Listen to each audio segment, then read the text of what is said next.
कसं असतं ना, जर रिलेटिव्ज असतील ना तर प्राईजमध्ये थोडं कॉम्प्रोमाइज करावंच लागतं. तर मी असं का बोलते हे तुम्हाला पुढे व्हिडिओमध्ये सांगते. तर हा जो केक आहे तो मी एका कस्टमरसाठी बनवत आहे आणि ते कस्टमर खांदा कॉलनीमध्ये राहतात.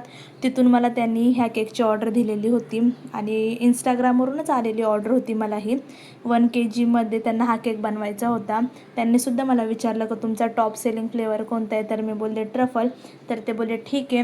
ट्रफल फ्लेवरमध्ये हा 1 kgचा केक इथे मी बनवत आहे.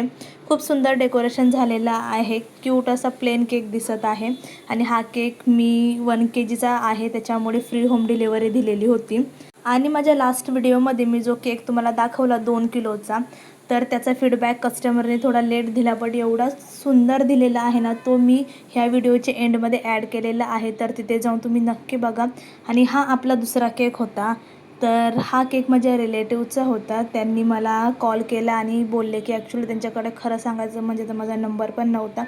त्यांनी माझ्या दुसऱ्या रिलेटिव्हजकडून नंबर घेऊन मला बोलले की मला केक पाहिजे म्हणून 1 kgचा नॉर्मल चॉकलेट फ्लेवर होता हा. आणि रिलेटिव्ज म्हटल्यावर पैशाचं थोडं कॉम्प्रोमायझेशन होतं. भेटूया नेक्स्ट व्हिडिओ.